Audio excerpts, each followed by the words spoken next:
is LBC. From Global, leading Britain's conversation. Cross Question with Iain Dale. Hello, a very good evening. Sorry about the slightly late start to Cross Question, but I thought it was important that we kept on with that press conference with Donald Trump and President Macron. On the panel tonight, we have Dhesi, who's Labour MP for Slough and the chair of the Defence Select Committee.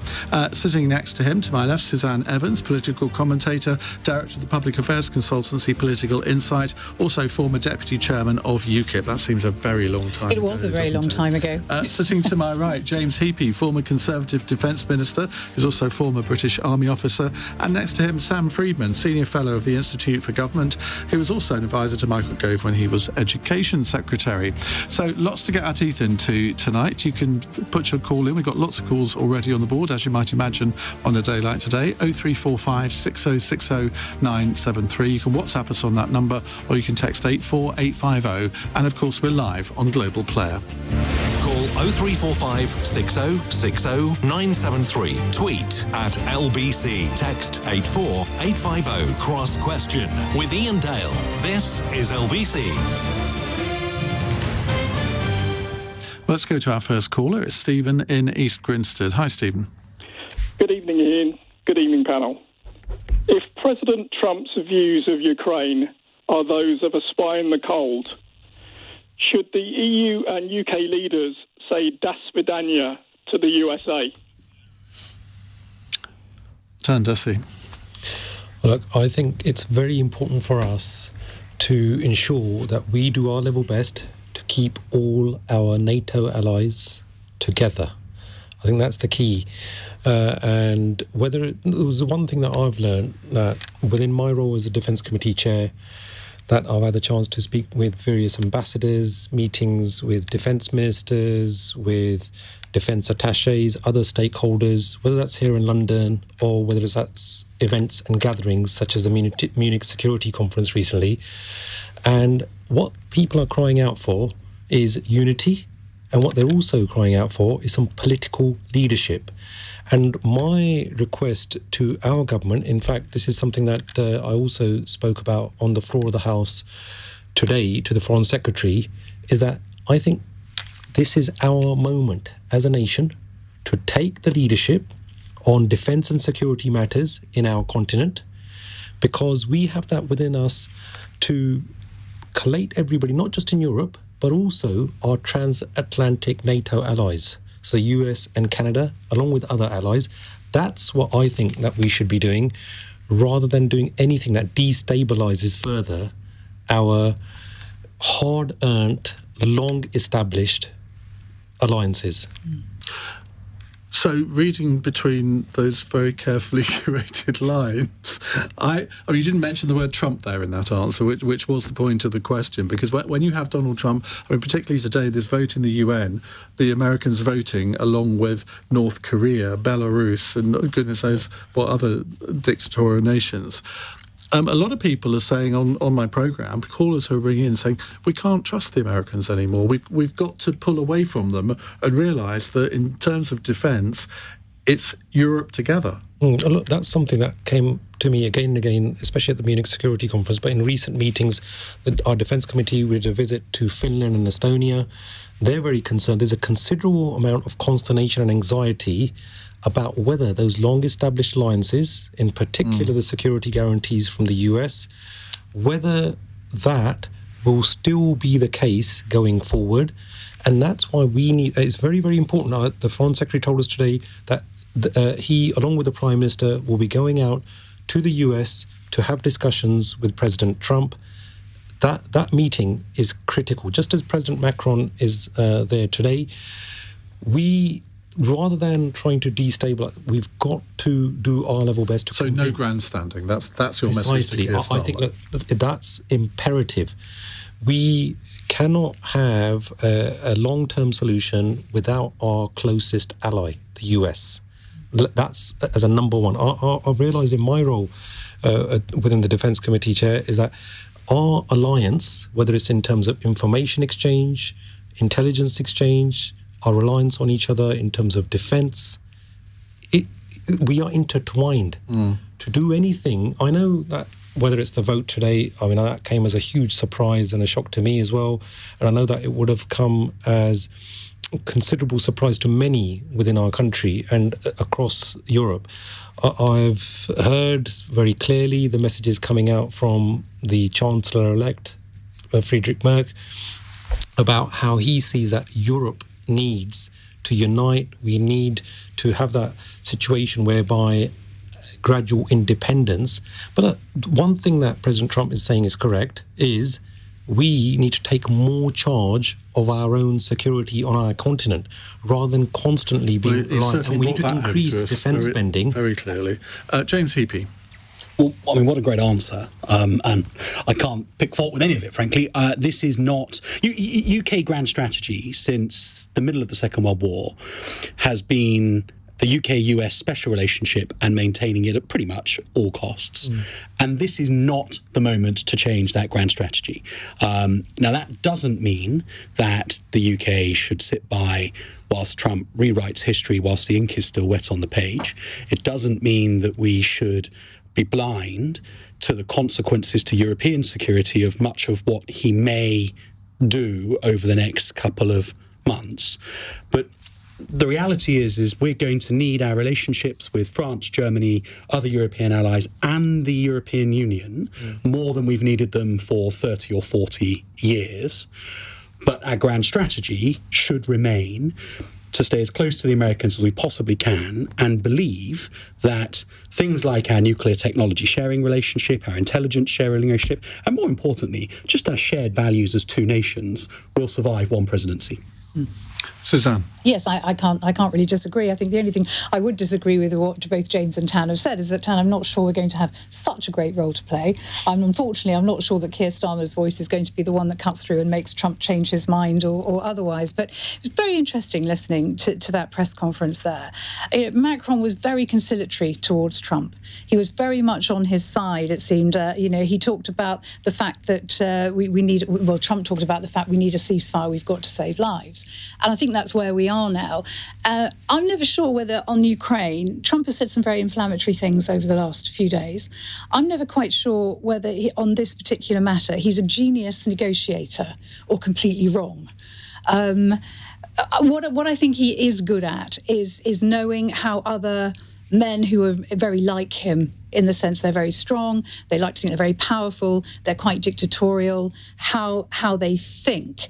And it seems to me, and again, the vote in the UN today, when America refused to vote with the rest of the reasonable world to condemn Russia's invasion of Ukraine, now, was again a mistake or was it a genius strategy? Because of course the US put forward a rival resolution, which actually in what it said was quite measured, quite sensible. It just didn't condemn Russia. And I suppose if you're going to the negotiating table, then you've got to start keeping your friends close and your enemies closer. And so yeah, I think what he said and what Macron said was actually good, because at the end of the day, there have been more than 1 million people killed in this conflict. In the first half of last year, there were 3 times more people were killed in Ukraine than were actually born. And what I think we all want is an end to this war. And we might, and I'm sure we all do agree around this table, that Putin is evil, that what he did was wrong. But if you want to save lives, if you want to end a war, and being realistic about it as well, if you want to help Europe recover from some of the ravages that this war has caused, and it has caused, it's aided our cost of living crisis across the continent, then it's got to stop. And, love him or loathe him, I think Trump is probably the only person who can help do this. Why is it, do you think, that in this country, so many people on what I would describe as the hard right, they may not support Putin, but they seem to be rather reluctant to criticise him? Well, I don't know if that's the case. There are some people who haven't criticised him, but many others who do. I don't quite know what you mean by the hard right. I certainly.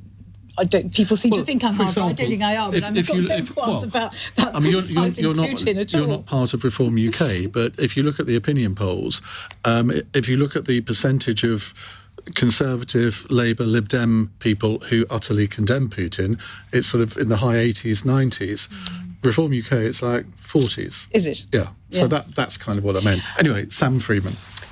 I mean, so to go back to the original question, I don't think Trump is a spy. I've always thought of him more as a kind of aging mob boss, right? He's a gangster, and what you can see.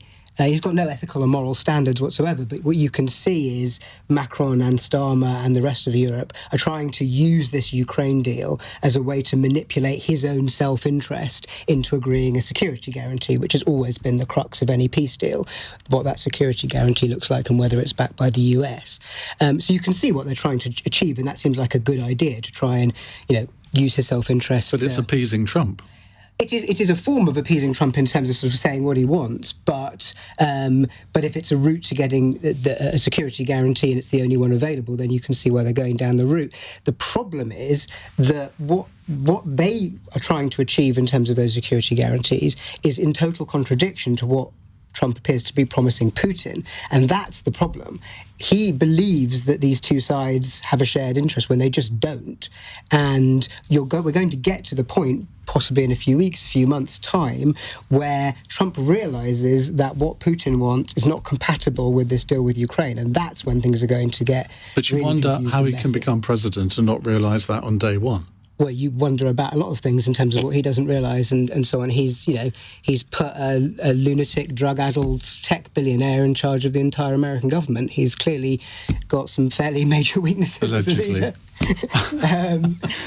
He seems to be doing a good job as far as I'm concerned. And I think a lot of people agree. What, Elon Musk? Yeah, rooting out the sheer amount of government waste, exposing some of the absolutely rotten crony spending that's been going. I'll tell you what, just on Elon Musk, we had a caller in the last hour who said if Elon Musk removes Starlink from Ukraine, that would be a game changer.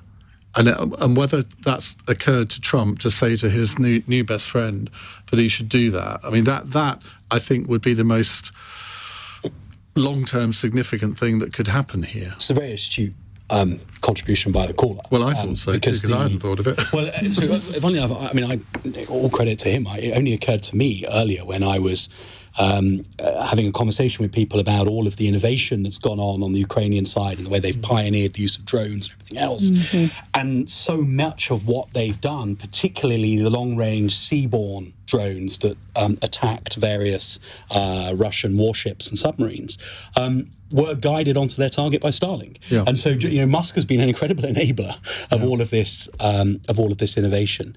And I think you can sort of separate the two, right? I agree with you that there will be an awful lot of people sat in their living rooms across the UK thinking that this line-by-line scrutiny of the US federal budget and rooting out some of the absurdities that he's finding within is something that they would really welcome here in the UK. And that's sort of, and in fairness, to the current government, there's plenty of appetite, I think, to try and find as much money as they can without having to cut services. But I separate that necessary thing that he's doing for Doge from a rather disturbing narrative that, Musk and Trump are peddling around the direction of the world, because the latter is quite concerning. Right, we do need to go to a news break, Tom, but we'll come back to you in just a moment because I'm sure we'll be talking about this for a little bit more. It's 8:33 on LBC, time to get the news headlines with Daryl Jackson. The US and French presidents have been holding a news conference at the White House following a meeting between the two leaders on the war in Ukraine. Emmanuel Macron's the first European leader to meet Donald Trump since his return to the White House. The US president says the focus is on achieving a ceasefire as soon as possible. A former Labour MP has been sentenced to 10 weeks in prison for punching a man in the street following a row. 55-year-old Mike Amesbury has admitted assaulting constituent Paul Fellows in Cheshire last October. And the Vatican says Pope Francis has resumed some work after a slight improvement in his health. The 88-year-old's condition is still described as critical as he spends an 11th night in hospital. LBC weather, patchy rain spreading eastwards tonight, heavy showers in the northwest and a low of 1 degree. This is LBC. Hey,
Cross Question with Iain Dale on LBC. Call 0345 6060 973. 8:36. Dhesi with us, Labour MP for Slough, Chair of the Defence Select Committee. James Heappey, former Conservative Defence Minister. Suzanne Evans, political commentator. And Sam Freedman, Senior Fellow of the Institute for Government. Scott's in West Hampstead. What would you like to ask, Scott? Hi, Ian. Good evening, panel. My question is this. Is Boris Johnson right to call upon the government to immediately raise Britain's defence spending to 3% of GDP? And if so, how should this be funded? Well, the former Prime Minister has called for defence spending to be increased to 3% of GDP by 2030 as he visited Kyiv today. And you'll hear him tomorrow morning from 7 here on LBC speaking with Nick Ferrari from the Ukrainian capital. James Heappey, let's come to you on this. I've always thought this is a completely fraudulent argument. Surely we should be identifying what we need to spend money on, how much it's going to cost, and that should be the guiding light rather than some arbitrary percentage of GDP. Yes and no. Yes, in so much as the capability costs what it costs, and you need the capability that you need in order to defeat your likely adversaries. But it is also a inescapable point of reference internationally in terms of the way you conduct your diplomacy and the way that you are judged in terms of the way you value your defence and security. So I agree to the question. I agree that defence spending needs to be at least 3% by the end of the decade. And that 2.5% is really kind of what's needed now, maybe even 2.6 if you believe some of the stuff that leaked out of the MOD the other day. In raw financial terms, we're talking about peanuts here, actually, because if you increase it to 2.5, that's going to cost an extra $6 billion a year. Yeah. Now, that is not a huge amount of money when you have a budget of about $1 trillion. If you want to increase it to 3%, it's about $19 billion. Yeah. There are all sorts of ways that you can do that, and yet I was watching Bridget Phillipson on Laura Kuenssberg on Sunday describing 2.5% as a really bold commitment. It's nothing of the sort, is it? It's not. I mean, and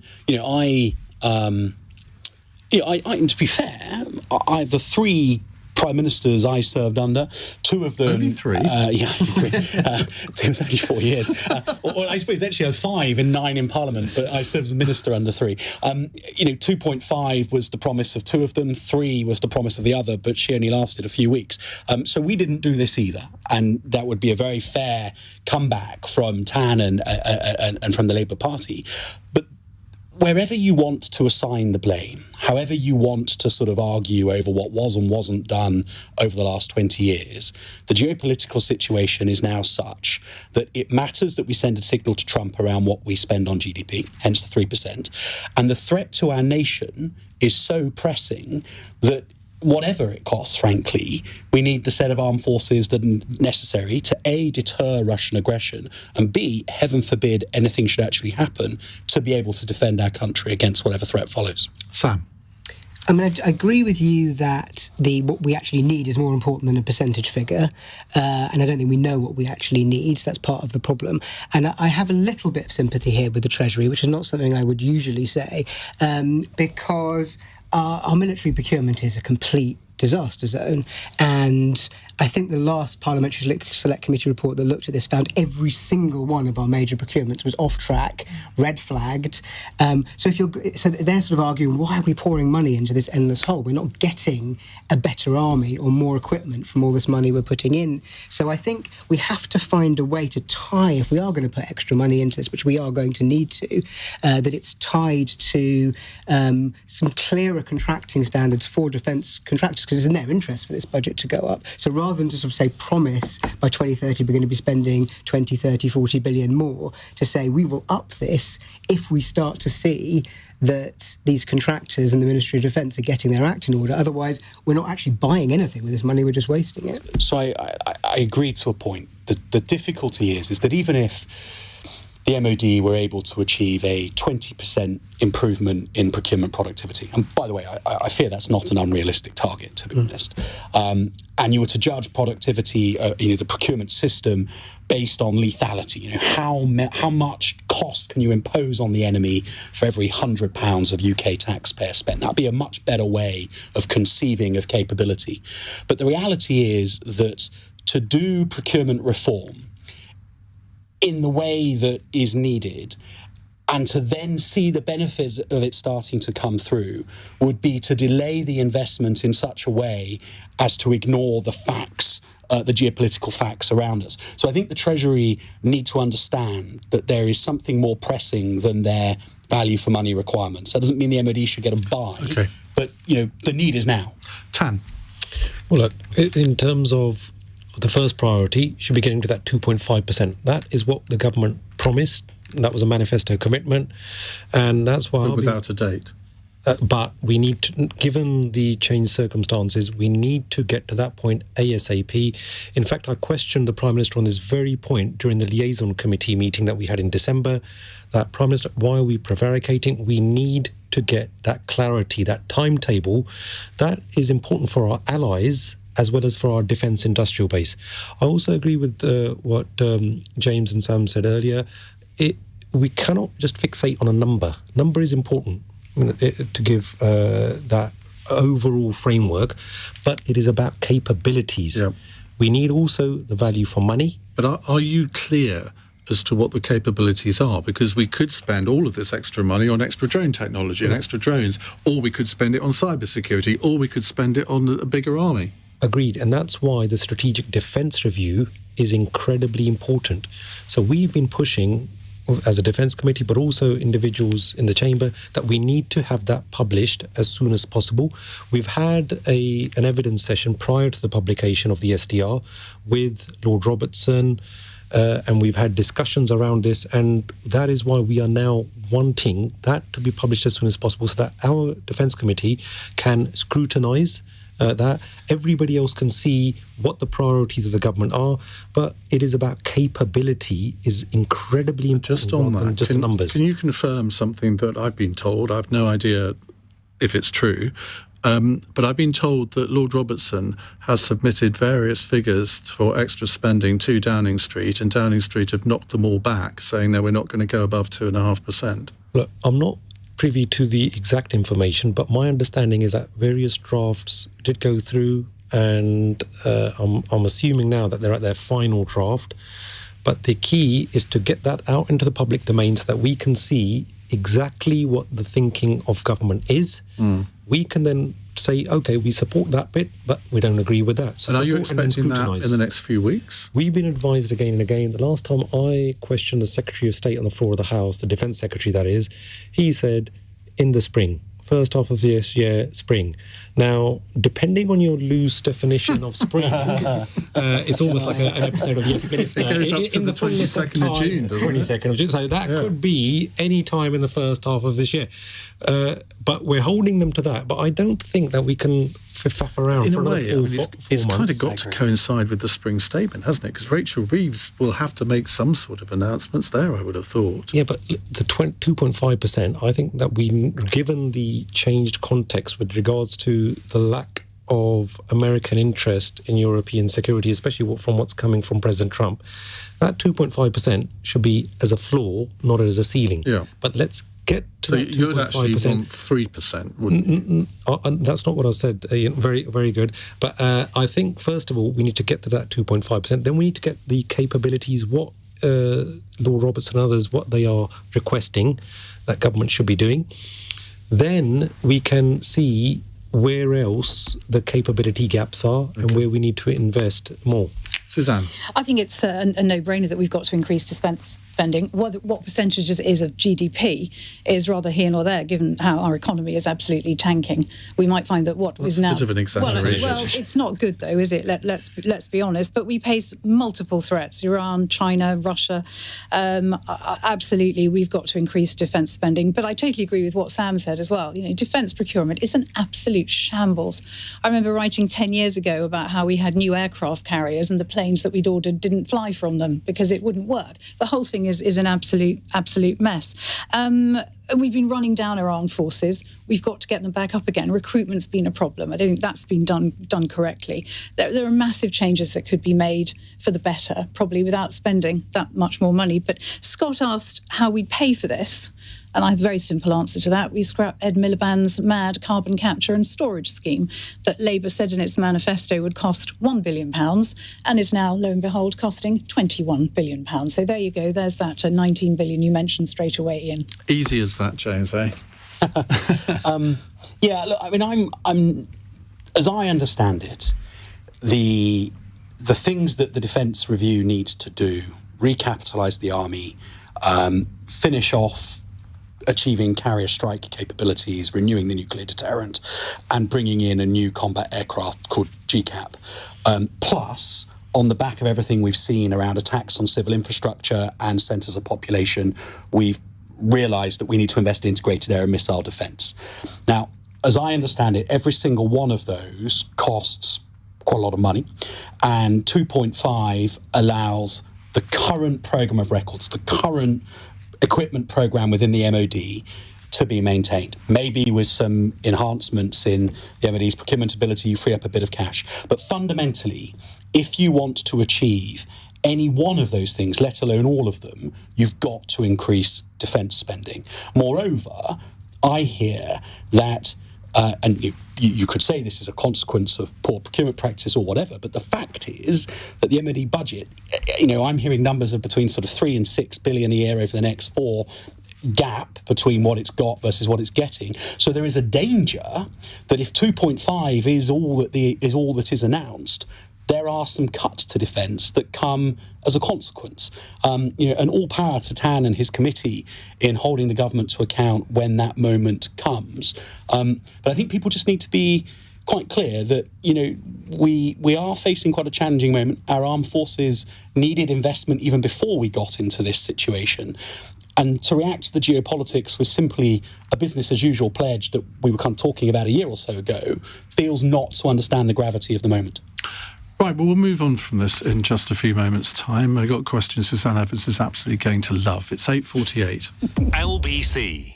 Hello.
Cross Question with Iain Dale on LBC. Text 84850. 8:51 on Cross Question. We have Labour MP for Slough.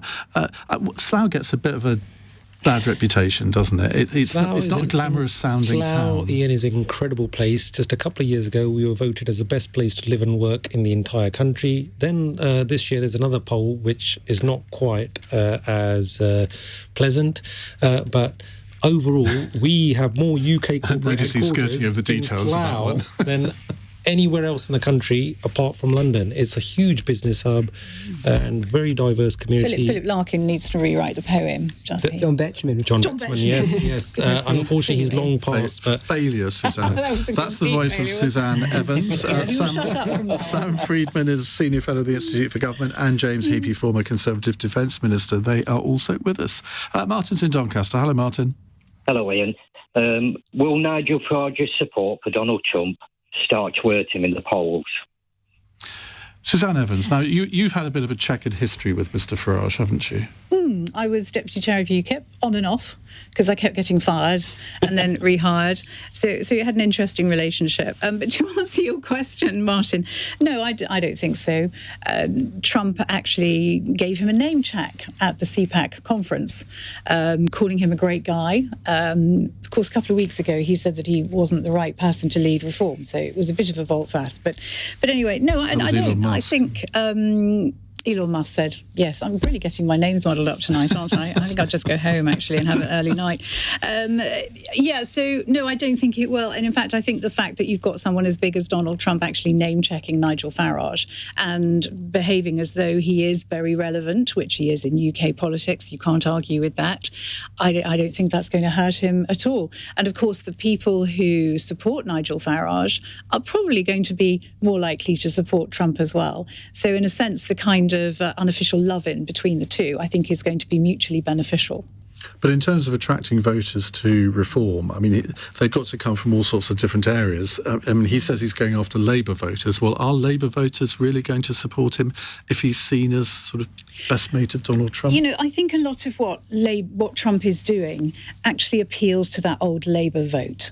I think where the Labour Party, the modern Labour Party, has gone wrong, seriously wrong, is that it has abandoned that old working class and it's become more a party of the sort of Islington liberal elite. It's not focused, as it should be, on the concerns that working class people have about jobs, about immigration, about basic common sense. You know, some of the focus of Labour Party policies is so contrary to what the vast majority of people in this country actually Would it surprise you to know that Tanner's shaking his head? Yeah, no, it wouldn't surprise me that Tam is shaking his head at all. And I'll let him talk. No, thank you very much, Suzanne. Well, Ian, I couldn't disagree more. I think if you look at the New Deal for working people, a lot of other policies, whether it's in terms of tackling the record high NHS waiting lists, getting 2 million extra NHS appointments, whether it's in terms of helping people who cannot afford to increase their national minimum wage substantially, whether it's in terms of our armed forces, giving them the biggest pay rise. So all of that, I think, is where the government is actually dealing with the issues faced by working people. In terms of Nigel Farage, I think that the support from Trump, I don't think that's really going to damage him in that regard, because as Suzanne said that there is some alignment between some of those voters, so I don't think that that's the case. But the most interesting... Is that the case in your constituency? Because, I mean, Reform got 6, 7, 8, 9,000 votes in most constituencies around the country. How did they do in yours? Yeah, they were a distant fourth, but it's a very different dynamic. That's the beauty of the British democracy, and our constituencies are very, very different.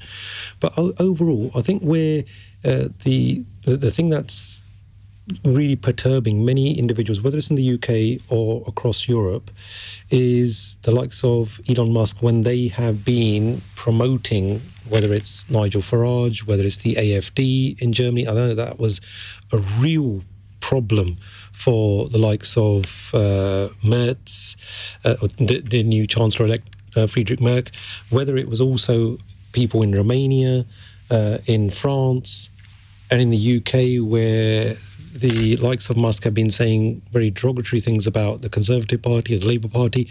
I think that has been construed by many as foreign political interference. So that's where I think we just need to have more respect for one another's democracy rather than... So, you call it involvement. unwelcome foreign political interference. A lot of people in this country have welcomed what they've had to say because it's actually put some of the issues in British politics on the kind of global agenda, the grooming gangs being the obvious one.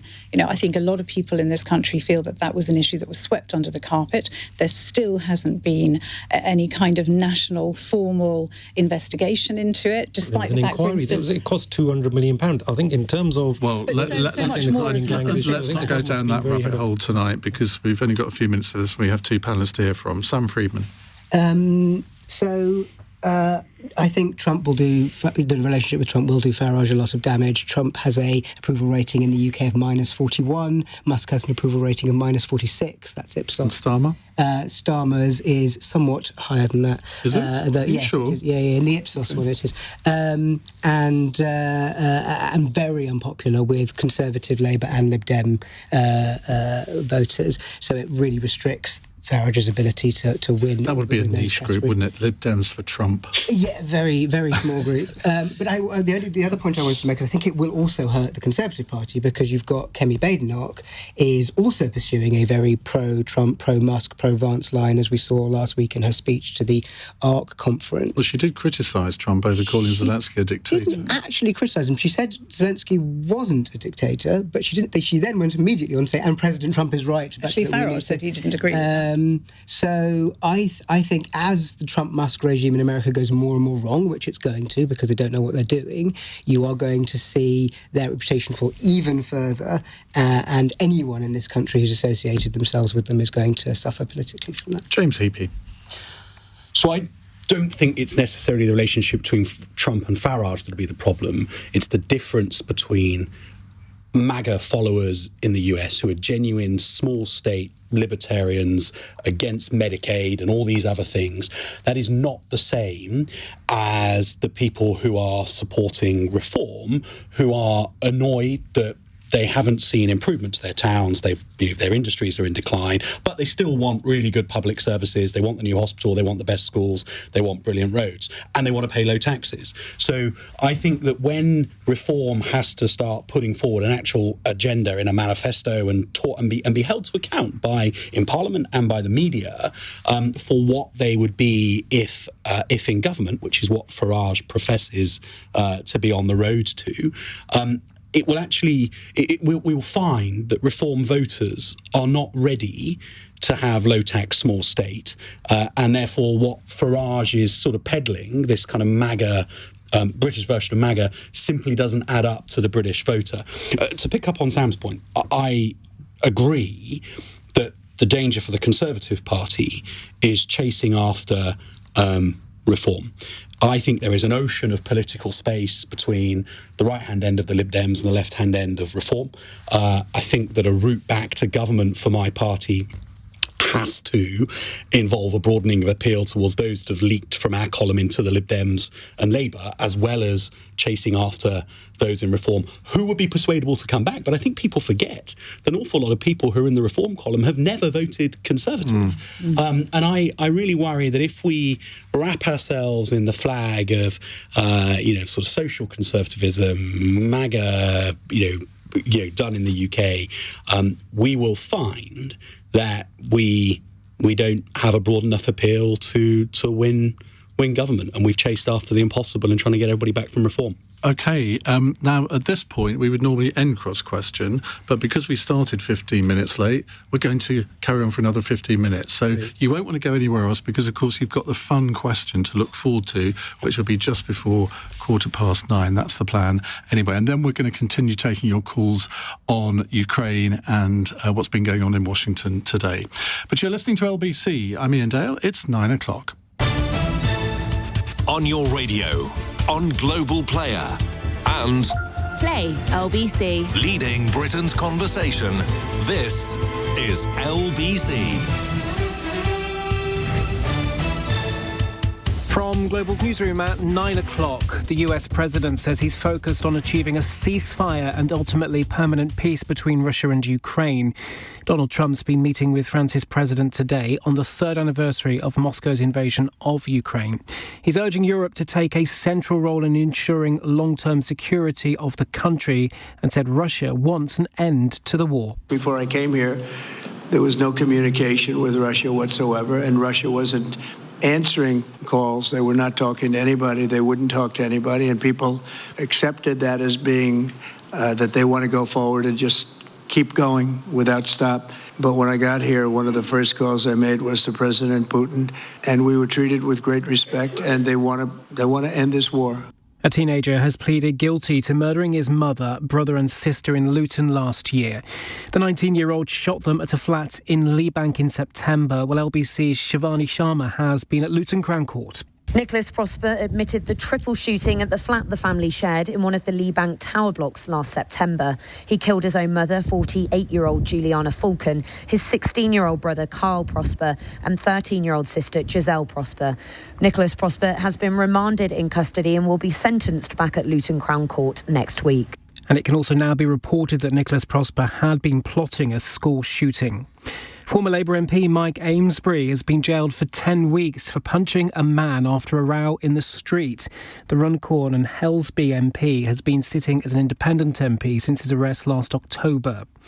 The German Chancellor-in-Waiting says he's been given backing to start coalition talks with the Social Democratic Party. Friedrich Merz says he will lead the Conservatives who came first in yesterday's election. Staff at the FBI and the Pentagon have been told to ignore an email from Elon Musk in his role looking at government efficiency. He'd written to employees asking what they'd accomplished in the past week. He signed off saying that no reply by this evening would be interpreted as a resignation. And Grammy Award-winning US singer Roberta Flack has died at the age of 88. Flack was known for her 70s hits The First Time I Ever Saw Your Face and Killing Me Softly with his song. In the city, the FTSE 100 closed down 1 point at 86.58. The pound buys $1.26 and €1.20. LBC weather, patchy rain spreading eastwards tonight, heavy showers in the northwest and a low of 1 degree. From Global's newsroom for LBC, I'm Daryl Jackson. Cross Question with Iain Dale on LBC. If you're tuning in expecting us to do a phone-in on a different subject, don't worry, we will be doing that in about 10-15 minutes' time because we started Cross Question late because of the press conference in Washington. With us on the panel, we have Dhesi, Labour MP for Slough, Chair of the Defence Select Committee, James Heappey, former Conservative Defence Minister, Suzanne Evans, political commentator, and Sam Freedman, Senior Fellow of the Institute for Government. So, we have a call from Hamburg. It is, of course, Ulf. Guten Abend. Guten Abend, Ian. Hello, panel. You Brits want to lead Europe in defence and use your special relationship, which I think is a figment of your imagination. But anyway, Macron always wants to be boss. Friedrich Merz said that Germany should retake its seat at the European table and accept responsibility, i.e. a leadership position. And there has been a recent spat, I understand, between Signora Meloni and Monsieur Macron about who's boss regarding support for Ukraine. The field's getting crowded. Who do you think should lead Europe? Well, Sam Freedman. Who should lead Europe? Well, no one of those people is going to cede control to any of the others entirely because they all have egos. I think one of the possible silver linings of what's going on with Trump and the pressure he's putting on Europe is it will force a bunch of countries that have been squabbling for some time now to work more closely together. And we've started to see conversations about a cross-European defence fund and removing some of the debt restrictions to allow that to happen. These are all very sensitive issues in Europe. So the fact they are now being discussed openly is some kind of progress. So the question is whether, given the instability in a lot of these countries, France 2 years away from an election, Germany's just had one, they're in coalition negotiations at the moment, lots of new governments. Which could take 6 months, according to a German MP. Yeah, but he wants it by Easter, but that's quite quick for Germany. So it could take longer than that. So it's not an easy time for Europe, but there is now some real external pressure, and it does tend to act best in a crisis historically. So we will see if that happens. And of course, everyone says in politics, you always want to use a crisis, to make an opportunity out of a crisis. Do you think that this is an opportunity for Keir Starmer to do that famous reset with relations with the EU that we keep hearing about? Because Britain is a defence superpower within Europe, along with France, and that might be the opportunity to say, well, OK, this is what we're prepared to put on the table. The discussions that have been ongoing include the UK and include Norway, which is a very wealthy country in Europe. So, yes, I think that probably is the opportunity to start rebuilding a relationship with the EU in a way that most people in the UK would see as being valid and necessary at the moment, without going back to membership straight away. And of course, Macron, he's on his way out, isn't he? Is it next year? 27. So, I mean, you're not going to say which of these you think is potentially going to be the leader of Europe over the next... Well, I think they've all got winters. I think Meloni is in a very interesting position. I think people thought she would be the main conduit to Trump, so it's quite interesting that she hasn't been, and it's Macron and Starmer who've been going this week, and it's not really clear why she hasn't played more of a role. It may be because she wants to show in her own country that she's supporting Ukraine, because that's been an issue for her politically back in Italy, but it's quite interesting. James? So I don't think it's zero-sum off. I think that such is the crisis that we're facing, that actually a strong number 10, a strong Elysée, a strong Chancellery are all necessary for European security right now. And I'm very heartened by what I heard from Merz in Munich. I think that the malaise within the EU is largely because the Franco-German engine hasn't been firing whilst Macron and Scholz have been laid low by their domestic politics. And if Merz has now got a mandate and the appetite to reassert German authority within Europe, that's no bad thing. I also agree with Sam that this is a moment when it is no betrayal of Brexit whatsoever to recognise that the security demands of this time require us to have military and security links with the European Union.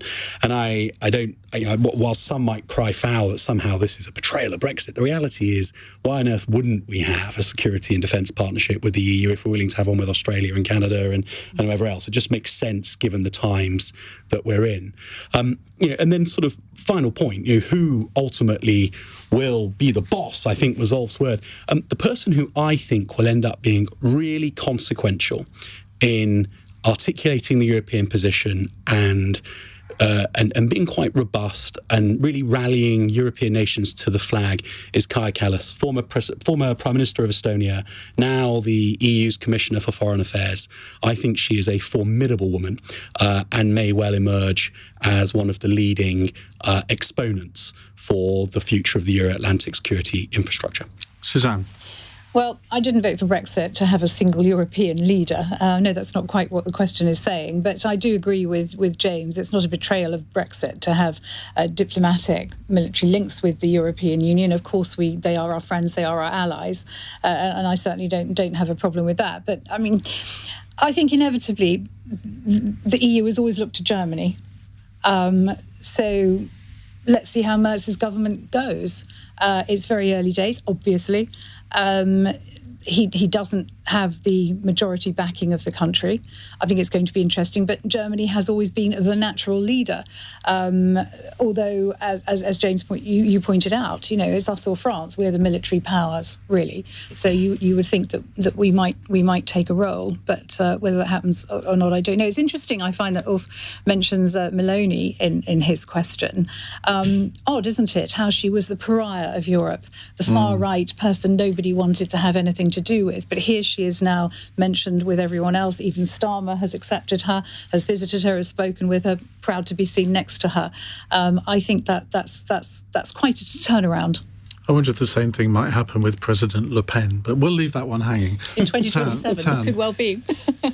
Guten Abend, Ulf in Hamburg. Ich heiße Tar und das ist sehr gut. Oh, sure. I think that is an excellent question because that is the very point, Ian, that I made in the chamber today to the Foreign Secretary. I said, look, this I think it's is the fifth time you've mentioned speaking in the chamber today. It must be very unusual. See, I am constantly on the case. I think you've been watching some of my TikTok and Twitter videos. I lead such a sad life. So look, I'm constantly talking defence. But the point that I raise is that I think that this is our time as a nation to take the lead on defence and security matters. If we look at from the four leaders that have been mentioned, it's only Keir Starmer who has a fixed, as a proper majority. He is not dependent on any alliance. Macron himself is facing issues with regards to his parliament. I think he's going through prime ministers at a rate of knots. Whether it's in terms of Germany, there's going to be an alliance there, a left and right alliance. And if we look at what Friedrich Merz also said, was that he would like the UK-France umbrella in terms of nuclear deterrence. If we look at Meloni also, I think for her to take the lead on defence and security matters will be extremely difficult because the Italians aren't even complying with a 2% target. So they are way behind in terms of defence spending. And that's why I said this is our moment to show that leadership and let's get on with it. Right, Ulf, let me bring you back in because none of our panel have answered your question. I have. Not in terms of which one of the four would become the leader. So, Ulf, I want to turn the question back on you. Who do you think will be the boss? Okay, no one person can be if the EU doesn't work like that. And certainly Germany would be out of the question for obvious historical reasons. Well, two things. First of all, the Franco-German engine of the EU must start working again. Maybe Macron will get along better with Mr. Merz than he did with Olaf Scholz. It couldn't be worse. And Mr. Merz floated the idea of France, Germany, the UK and Poland forming some sort of core of European defence. That sounds like a good idea. But as I said, those two conditions should be met. And one more thing, we Germans are not particularly hot on leading as long as things go the way we want them to go. Yeah. That Weimar Plus thing is a definite. So the Weimar Plus is the what Elf said, UK, France, Germany, Poland, or the E5, which is the four of them plus Italy. Those feel like quite consequential groupings. Where does Spain come in? You see, this is where I always think there's a problem, in that there are some other countries in Europe who actually do have a role to play. I mean, the Netherlands, Belgium, Portugal. Of course they do. You can't just sort of write them off. And you saw that people felt aggrieved that they weren't invited to the informal summit at the Elysee last weekend. You've got to draw the line somewhere. It feels to me that the sort of four European G7 economies plus the European nation that has armed itself most keenly over the last couple of years is not a bad combination. And Spain also doesn't comply with the 2% defence spending target either. Right. I've got to ask you all for 30-second answers on this one. Very brief question from Archie in Inverness. We're told short prison sentences are counterproductive. Aside from deterrence, what purpose does 10 weeks behind bars for Mike Amesbury MP serve, and is the sentence a just one? Now, the Runcorn and Helsby MP was given the sentence today after pleading guilty to assaulting a constituent, Paul Fellows, when he repeatedly punched him during a confrontation in the early hours of the morning in October. He was suspended by Labour after his arrest and could now face a recall petition by his constituents after any appeals which he may launch have been concluded. Suzanne? Well, nobody's above the law, and MPs certainly aren't, and they have to face justice like the rest of us do.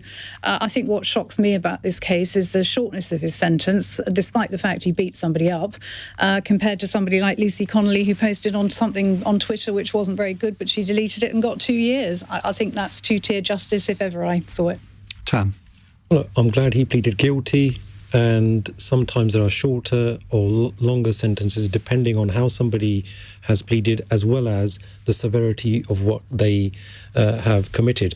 And ultimately, I think that the Labour Party was right to say that we need to move forward to ensure that the constituents get a right representative to represent them. Sam? I'm curious as to whether the judge gave him 10 weeks because that's the limit for the recall petition. 10 weeks is the trigger. Which shouldn't actually come into it, It shouldn't, but it is. So I wonder if that's why he gave him 10 weeks, so that there would be a recall petition rather than a shorter sentence or no prison sentence at all. I generally think that short sentences are a waste of time, as the person writing in says, and I think that David Gauke's review will argue for getting rid of most of them in a month or so. So, but the recall petition is the key thing here. James? I was going to make the same point. One issue, should Mike Amesbury have been punished in the way that he was? Absolutely, MPs shouldn't be given a free run at things. Arguably, the bar should be set even higher for them. But I agree that David Gauke's review is probably apparently heading in the right direction, and that there is probably a better way of punishing people and rehabilitating them into society than trivially short sentences. Right, just time for our fun question from Becky in Ealing. A famous Swiss chocolatier is going to make the London skyline entirely out of truffles to celebrate a new store opening. If you're making a model using food, what are you depicting and what are you using? That's not an easy one, I must admit that. James?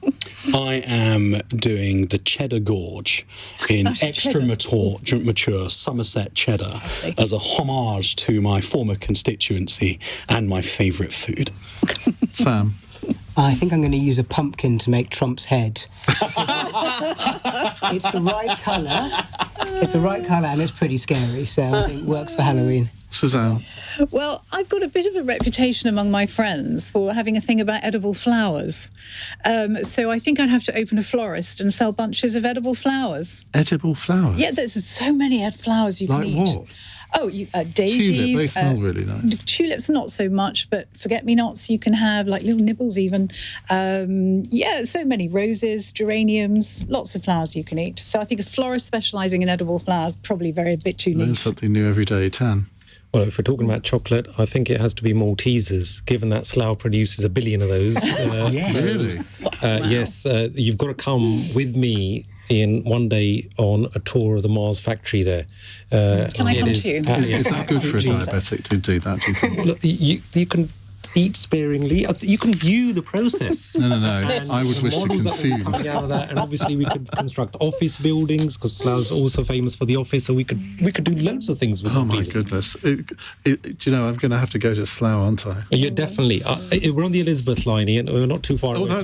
That's an attraction.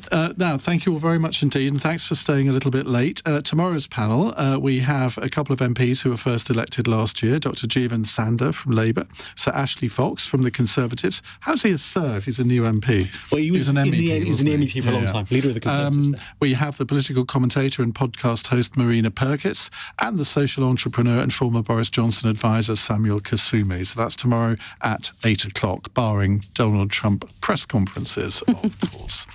We will continue our discussion about Ukraine and particularly what's gone on in Washington today. Simon Marks will be joining us in a couple of minutes, and then we will come back to your calls. 0345 6060 973. And I particularly want your views on how on earth the United States could vote with some of the worst dictatorships in the world in the United Nations today, although Luxembourg apparently voted the same way, which I still can't quite get my head round. It's 19 minutes past 9. LBC this morning on Nick Ferrari at breakfast. Having been branded a dictator and been told he needs to face elections, President Zelensky has said for the first time he would be ready